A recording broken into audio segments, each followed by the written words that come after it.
Has anyone ever been insulted in a language they don't fully understand, but still know they're being insulted? Yeah, that was me, sitting at my boyfriend's family dinner, forcing a smile like some extra in a comedy movie no one bothered to write a script for. But what they didn't know was the sweetest plot twist. And this is how it all started. I always joke with my best friend that my life feels like an unscripted series of events. Sounds romantic, right? In reality, it's exhausting. I work as an event planner. My whole job is building timelines and controlling every little detail, from the chair bows to the moment the confetti drops. This career taught me that nothing happens by accident. But somehow, every theory I've ever applied for my clients never seems to work out when it comes to my own love life. I met Adrian at a food festival I was in charge of organizing. The whole scene felt like something straight out of an indie movie. Twilight settling in, string lights glowing in warm strands, the mix of food aromas in the air, tacos on one side, wood-fired pizza on the other. And there I was, rushing around with a walkie-talkie, directing staff.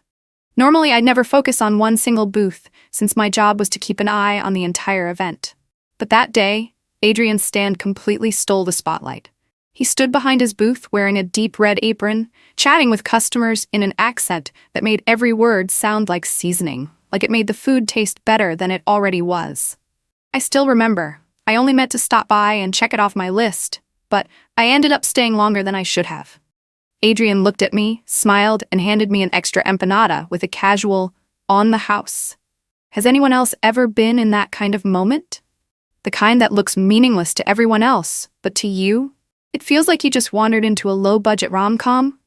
Like, you know you're just another passerby, but somehow the light hits you just right, and suddenly, you're the side character, getting the spotlight. I know I'm not the type to fall for someone just because of their accent, but with Adrian, yeah, that was tough. I swear it felt like the universe had some troll director whispering, "Hey Madison, you've been running a tight timeline all day, time for a little plot twist." We only talked for a few minutes, but the vibe was completely different. He told me a little about the food, about how his family came from Argentina. I laughed because his accent turned festival into festival, and Adrian didn't mind. He even exaggerated it just to make me laugh harder. Maybe it's the event planner in me, used to rolling with unexpected improv moments, but I treated it like a fun little side event. I walked away from his booth with a fuller stomach than I'd planned, and this strange new feeling I couldn't shake. Jenna, my best friend, picked up on it instantly. She gave me a side eye and said, "Girl, don't tell me a pastry guy just made it onto your VIP list." I brushed it off, but honestly, I'd already saved his smile in my head. A few days later, Adrian texted me. Of course, I'd left my number on the customer feedback form. Occupational habit? Always follow up with vendors. We started messaging back and forth, and then we set up a meetup at a smoothie shop. At first, he seemed just right. Polite, a good listener, and that accent?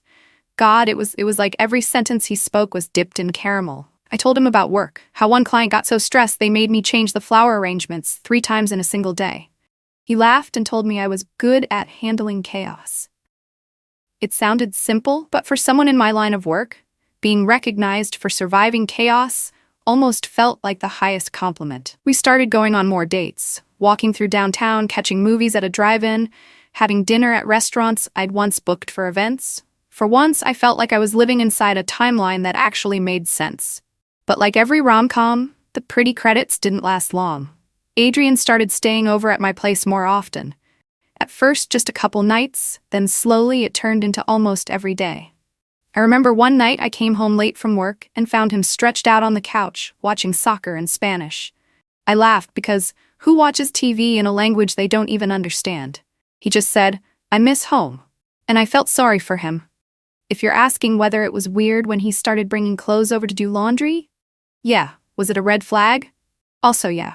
But at the time, in my head, I called it convenience.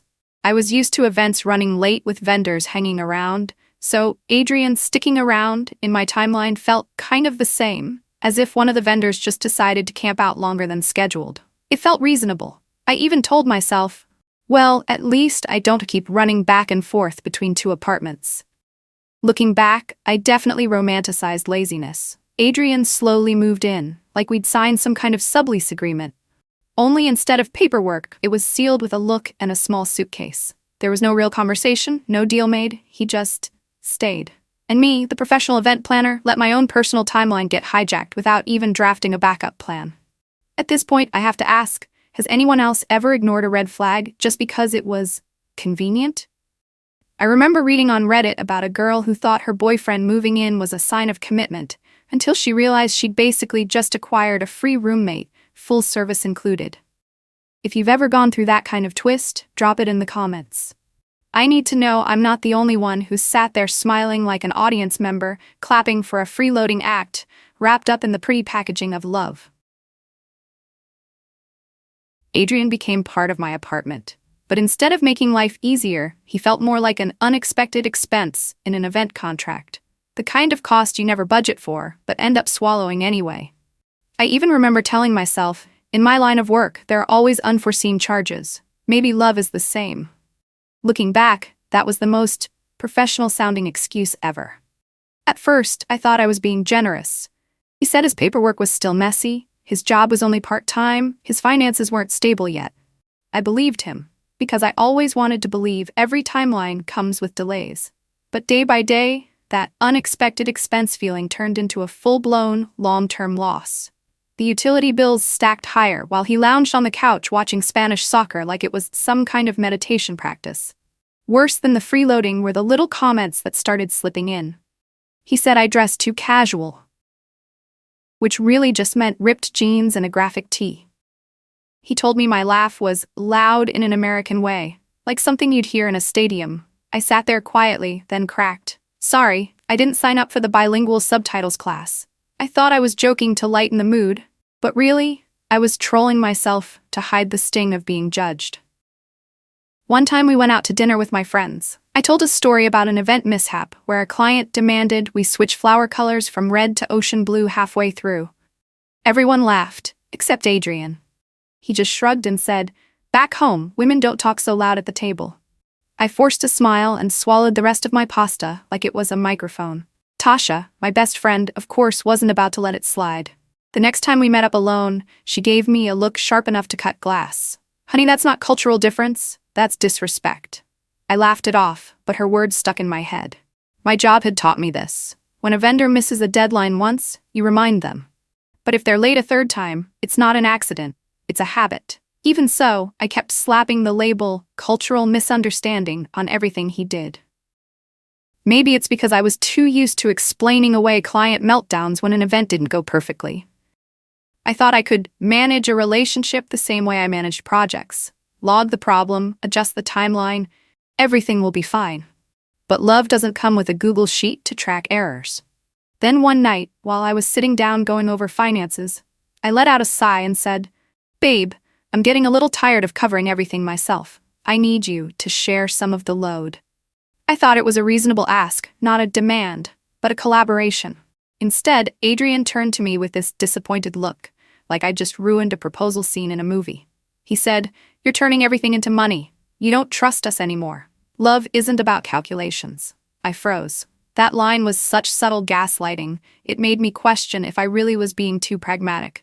As an event planner, I was trained to account for every penny in a budget, and suddenly I was being accused of killing the romance by applying that mindset to a relationship. I sat there, feeling like someone had swapped out my script mid-performance. And I know some of you listening are probably shaking your heads right now. Trust me, I shake my own head every time I look back at it. But in that moment, all I felt was guilt. I apologized, as if asking for shared responsibility had somehow ruined the romance. I used to think the biggest red flag was about money, but turns out that was just the opening act. Then came the day Adrian said he wanted his parents over for dinner, and of course I threw myself into prep like it was the most important event of the year. Occupational hazard. The second I hear guest list, I flip into full event planner mode, scrubbing every corner, polishing every glass. I even went down a Reddit rabbit hole looking for an authentic Argentine recipe, reading dozens of comments just to make sure I didn't screw it up. Little did I know, I was setting the table like it was a wedding reception, when in reality, it was the stage for the worst plot twist of my life. That day, I woke up before my alarm and cleaned until my little apartment practically sparkled. I even changed the bed sheets, just in case. His mom happened to wander into the bedroom and judge me. Honestly, I knew I was going overboard, but this job is in my veins.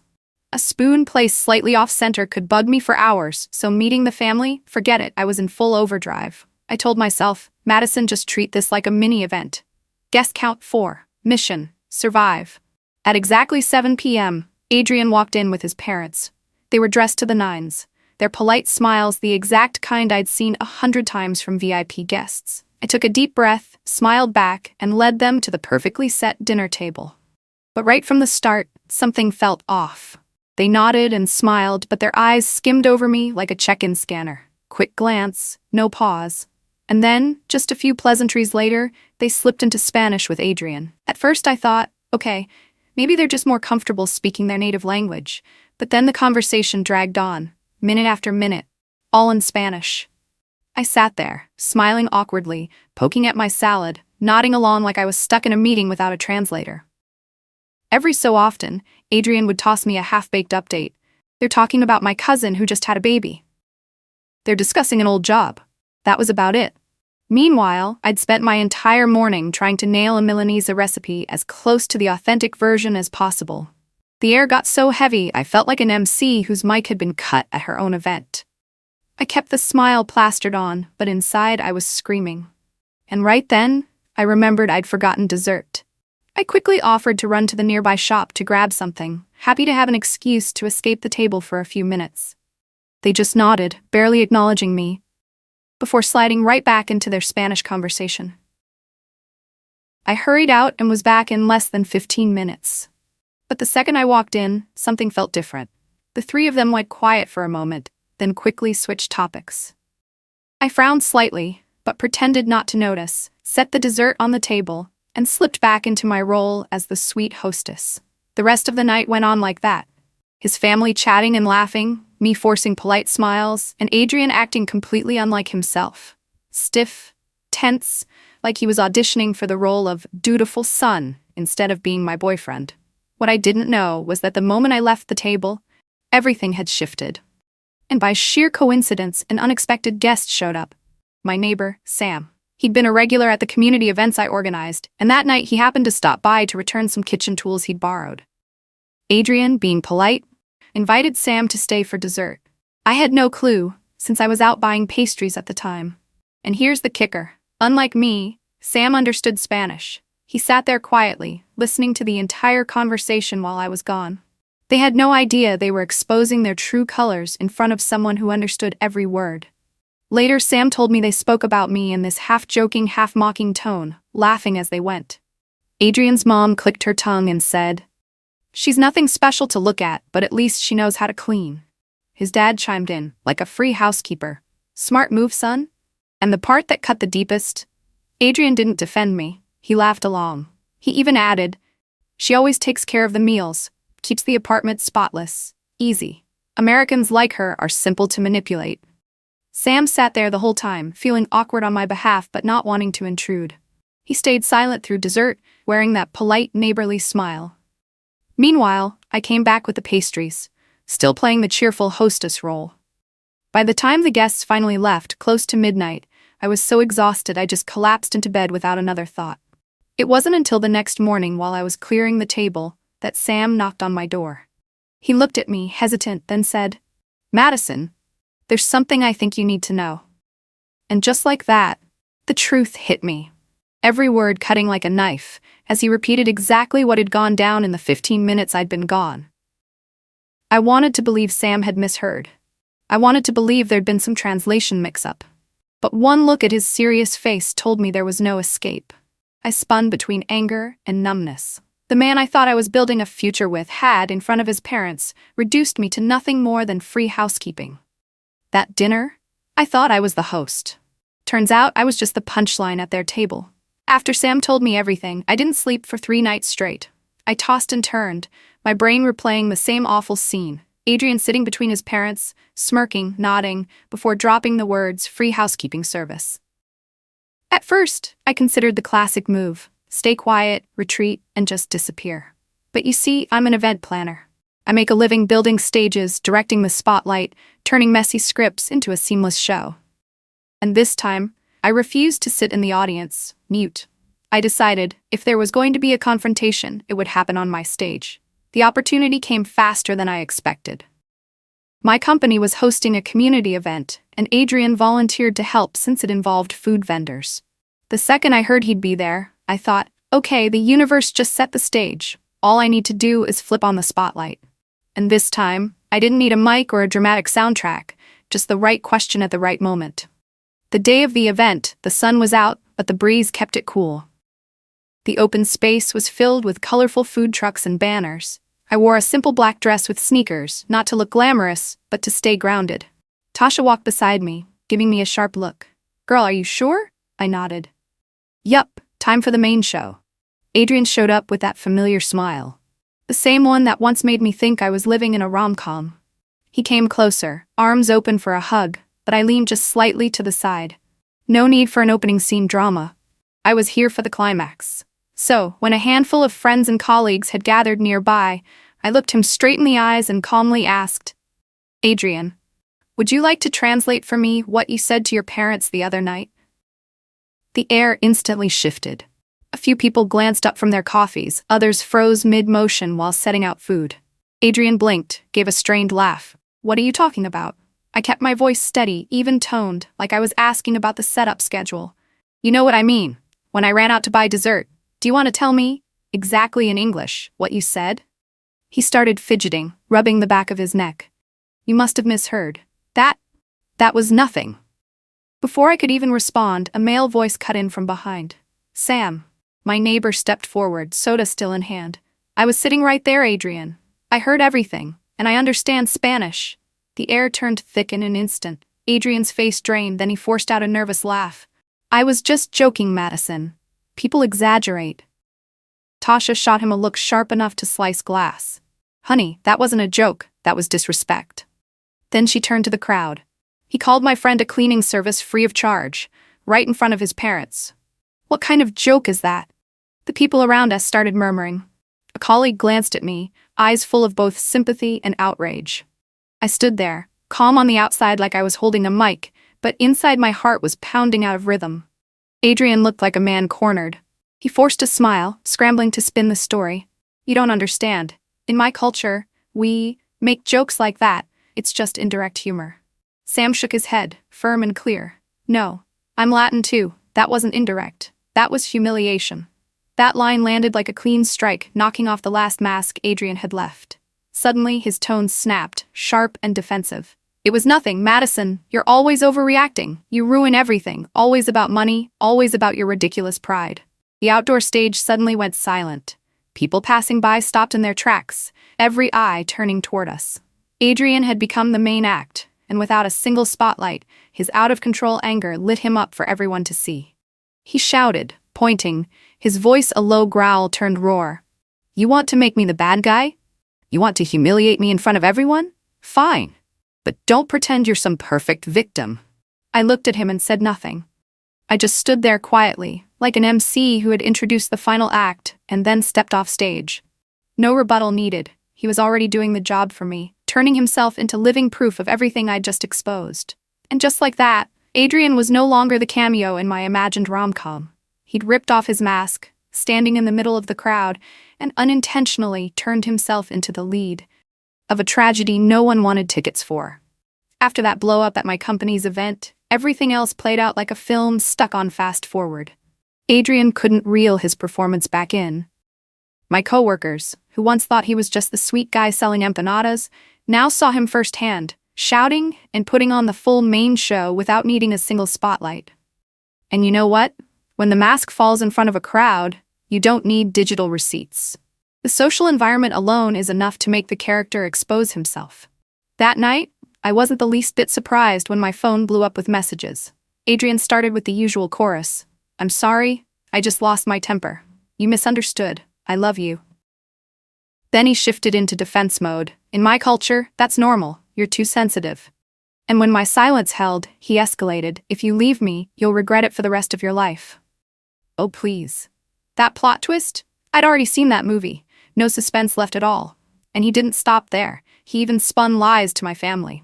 One day my mom called, her voice hesitant. Adrian said you misunderstood, that you made a scene in public. Are you okay? I let out a dry laugh. Of course, same old script. Paint me as the villain. But this time was different. I wasn't standing alone anymore. I had Tasha, who saw everything with her own eyes. I had Sam, the neighbor who understood every word of Spanish. I had co-workers, people who witnessed the whole thing from start to finish. This time, I didn't have to break my back proving anything. I just said, Mom, you can ask any one of them. And that was it. Adrian kept texting, even sent flowers to my office. But every petal looked to me like another unpaid bill. Love is not a deferred payment plan, and it's definitely not a monthly subscription. Most importantly, real love doesn't need translation. When there's respect, you'll always understand each other, no matter the language. I think back to that day when he was yelling at the top of his lungs, and I realized I didn't need to argue. I didn't need to say anything at all, because my silence was the spotlight, shining directly on every word he exposed himself with. And when the crowd collectively saw the difference between who was performing and who was real, I knew I was no longer stuck in some low-budget rom-com. I had directed my own farewell show. Turns out what holds a relationship together isn't a shared language, it's shared respect. Without that, every translation of love is nothing but exhausting nonsense. Love doesn't need a translator, it only needs honesty and respect. What about you? Have you ever realized you were basically playing MC for a relationship where the only audience wasn't even listening? If you have, drop your story in the comments. Who knows, maybe the next tale I tell will be yours. Oh, and don't forget to hit subscribe and turn on notifications to support us. Thank you so much.